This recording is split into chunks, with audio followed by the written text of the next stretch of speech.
Achieve Ielts Practice Testbook CD1 by Anthea Bazin and Elaine Boyd. Copyright Marshall Cavendish Limited, 2007. Test 1, Section 1. You will hear a new student, Tom, talking to a student representative called Rachel about university clubs. You now have 30 seconds to read questions 1 to 4.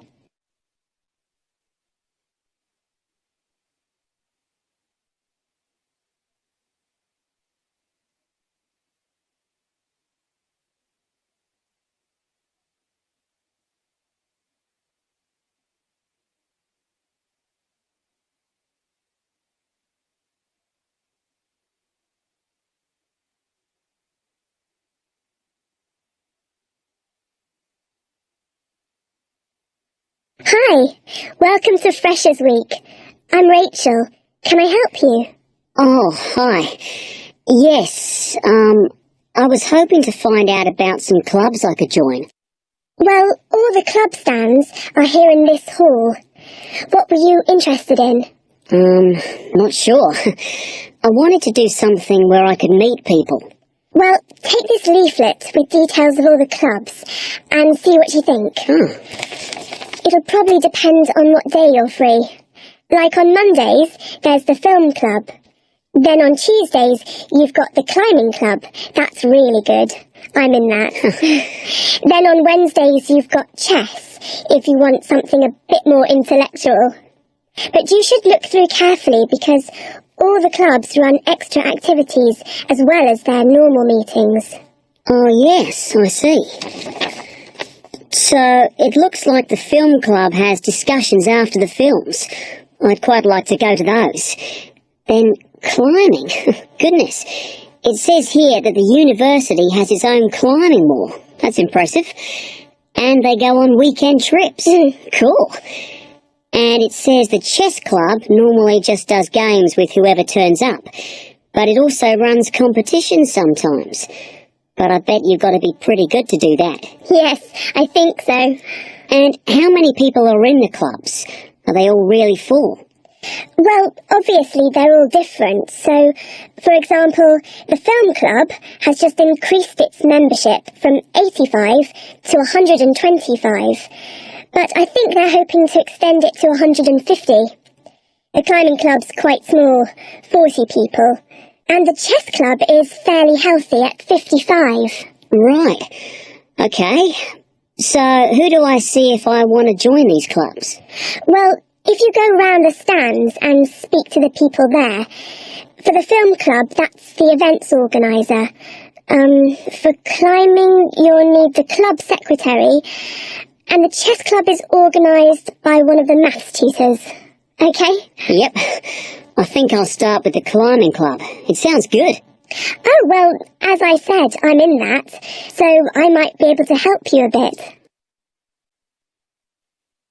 You now have 30 seconds to read questions 5 to 10.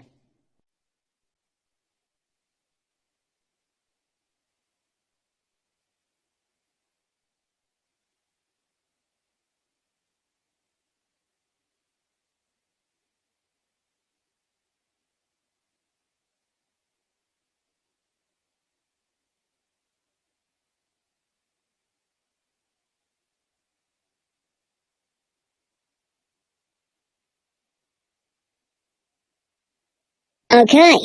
It says in the leaflet that they get together twice a month. Is that right? Yes. Oh, you must join. It's really good fun. We go away quite a bit to North Wales, and every year we have a special excursion, usually to France, which is where we're going this year in the spring. The weather's too unpredictable in the autumn. Wow, that sounds good. But it must cost a lot. Yeah, but we try and save up for it through subscriptions. So rather than having a huge sum to pay in the month we go, we collect those weekly, so it spreads it out. Good idea. I think I'll definitely join. There are quite good benefits you get from joining. I mean, you need that, don't you? And the university clubs normally try and do deals with local businesses, so it's really worth joining. Like in the climbing club, they've got a special arrangement with one of the shops in town. So if you show your card, you can get money off equipment. Don't think the discount extends to clothes, though. That's really worth it then. I'll go over and talk to them now. Okay, hope you do join. Oh, and another thing I meant to say. If you do become a member, you automatically receive a magazine once a year. It's quite useful and interesting, because it goes out to all the national climbing clubs. And the other thing is, if you come to every session, then you can get a complimentary ticket to the big exhibition that's held in Cardiff every year. So, hope to see you. Yeah, well, thanks a lot for your help.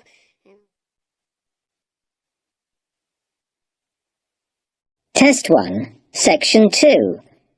You will hear an accommodation officer telling students about different halls of residence.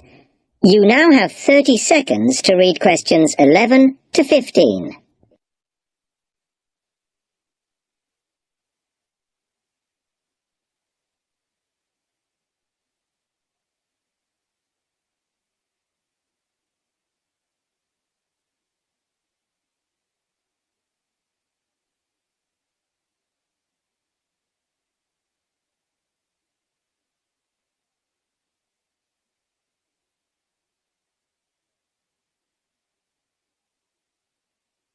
Good afternoon, and welcome to Stanton University. I'm here to tell you about the various halls of residence we have available, should you choose to come here. We aim to offer accommodation in halls to all first-year students, and you'll find there's a good variety to choose from. First of all, there's Brown Hall, which, as you'll see, is not the most modern of buildings, but it is very popular with some students. It's got a good sense of community, some nice refurbished kitchens, and unlike the other halls, it has recently had a gym built in its basement. Another option is Blake Residence, which is built like a large house, and so everybody cooks and eats together. It has its own sectioned-off bit of private garden, and is even more peaceful because this is an all-girls residence. Although, of course, boys are allowed to visit the hall, and I understand frequently take part in cooking dinner. The largest hall we have is Queen's Building, and this has been upgraded recently. The original parking area has been built on so that the hall now has a large common room, and each bedroom now has its own shower room, which many students regard as a real bonus. A further option is the Parkway Flats, which won an award for design in its day. And this building now has a preservation order on it.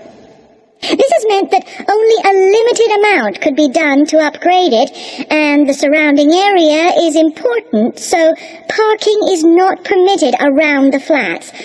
However, the flats do have many extra facilities, such as a special computer room, a small library, and a self-service restaurant.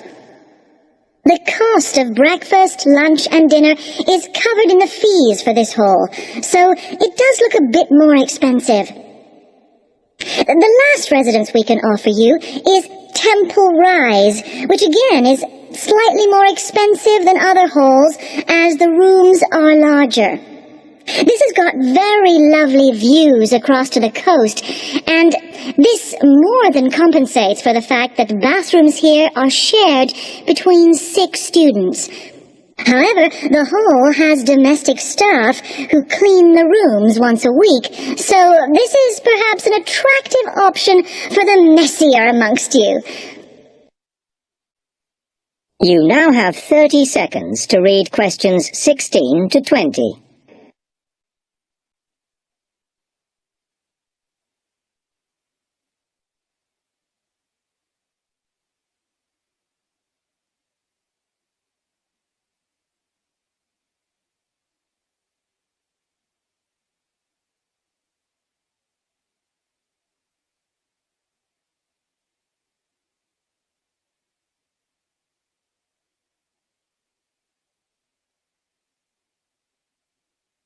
Now, if I can just show on this wall map here where they all are, you might like to go and have a look round. If you come into the main university entrance, at the first junction, you'll find that Brown Hall is on the corner opposite the theatre. So you're nice and near the station here, though I think it can get a bit noisy with traffic. The same applies to Blake Residence, which is directly facing the junction to the university entrance.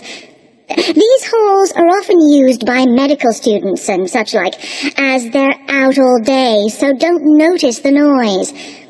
Anyway, if you then walk along Campus Road towards the main circle, you'll see the library on the corner, and Queen's Building is just past that as you head north.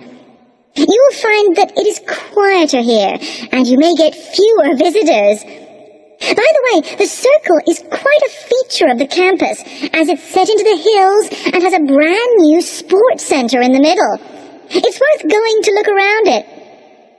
Now, the Parkway Flats are on the opposite corner to the library, facing the circle, as you head towards the main buildings. The main buildings are only about a 5-minute walk from here, and places in these halls go quickly, so my advice is to reserve your place as soon as possible.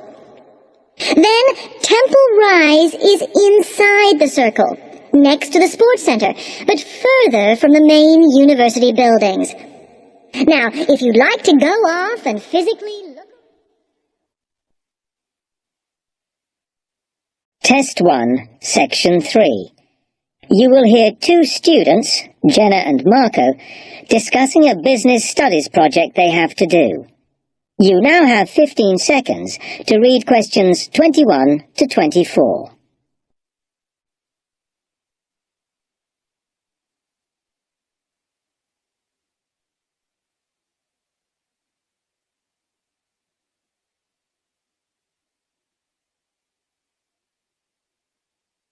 Come on, Marco.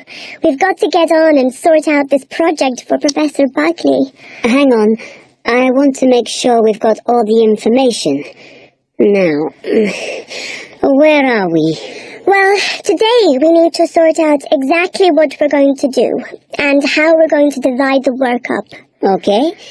How long have we got, by the way? The end of term is April 6th. And he said to hand it in on week 8, so that's March 25th at the latest, because the beginning of that week is the 21st, so not long. Right. Have you got the notes there? Yes. He wants us to do a fairly small-scale study, like the last one, on whether or not businesses were offering more benefits to staff. And we've now got to look at the rise in older workers.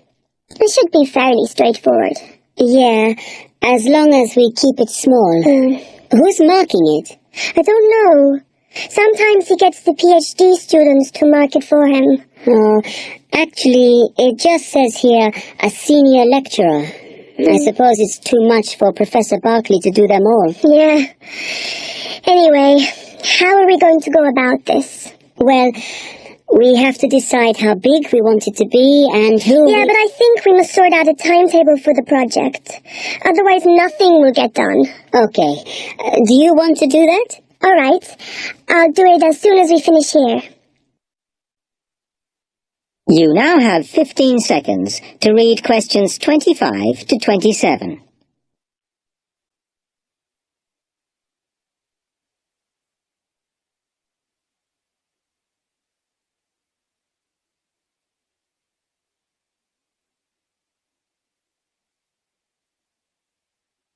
Okay, what do we have to do now for the project? What's the best way to go about it? Well, Professor Carter suggested we set up a focus group to get some in-depth interviews, but I think that'll take a lot of time. Yeah, I agree. If we did a focus group, we'd have to spend time deciding who to include in it, and it's not necessary to do one anyway. Oh, fine. And if you agree, I think we should get in touch with the businesses on the list Professor Carter gave us and ask them if they're prepared to participate. Sounds good. Then we can go there, give them questionnaires, and collect them later. Exactly. Okay. Then, do we need to book one of those study rooms in the library so we can work together to input the data? Perhaps not, as I guess just one of us could just sort it out actually. Yes, that would be easier. A lot of what we're doing is qualitative, so it'll be writing up rather than statistics. No software for that, I'm afraid. And I think it would look better if we had actual shots of some of the staff, because we're citing appearance as a factor in employability, aren't we? Yeah, okay. I'll factor that all in when I sort everything out tonight. You now have 30 seconds to read questions 28 to 30.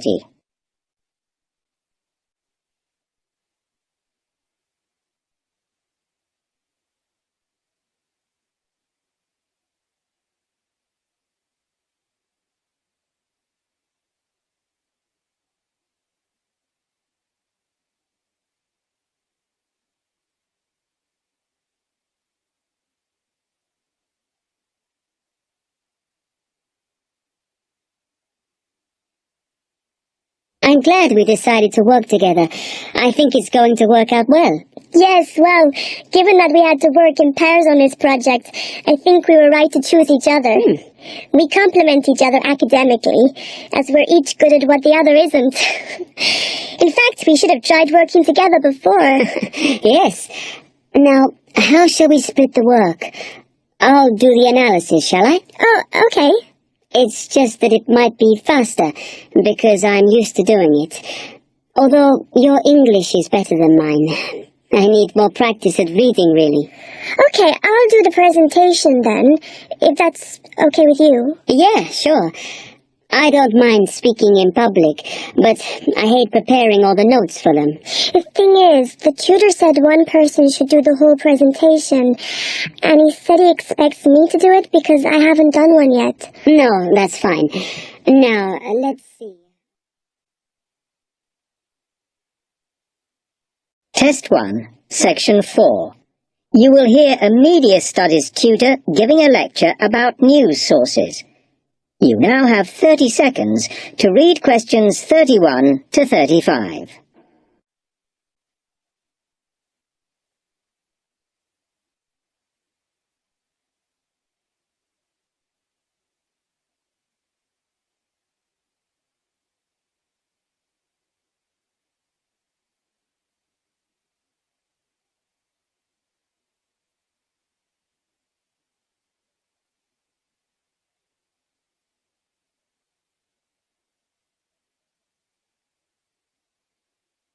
Okay, and now many of you will have heard about the predicted death of newspapers, as people increasingly access the TV and the internet for their news. Today, I want to look at the USA, which has very advanced news sources, to see if this is actually true. In the USA, the main news sources without doubt are TV, the internet, and the press. That is traditional newspapers. And although they are each surviving and growing, they are also changing. Obviously, TV news has been around for a while, and the early evening bulletins when people get in from work are very popular. I suppose we traditionally think of the morning newspaper arriving on our doorstep with the daily news. Interestingly, this is not borne out by the statistics, which show that readership in the U.S. is much higher when people have time to relax, when they're not working, especially on Sundays. The internet is also a popular weekend activity, but shows no variation with weekday access. So people are using the different sources in different ways. Interestingly, local radio has been hit less by the grip of quite strong local newspapers than by the internet, which is seen to offer a better regional service. But just because the internet is seen as the new force in news media does not mean it is dominant. Television has, of course, been global for a while. But now, technological changes, which have fueled the rise of online news, have also allowed newspapers to print and distribute editions across the world. In fact, Internet news, which is seen as the big competitor for traditional markets, does not offer that much variety. Often, the sources are the online versions of the newspapers, whereas television, in order to offer something different, has had to come up with a much more mixed bag of reporting, from hard news to light reports on celebrity events. Another issue is reliability. The internet is virtually unregulated, so anything can be reported there, whether true or not. Journalists on newspapers have fought a long, hard battle to fight intervention and to retain the freedom of the press. Television, however, is seen as critical to political power and has become subject to harsh controls about what it can or cannot say. You now have 30 seconds to read questions 36 to 40.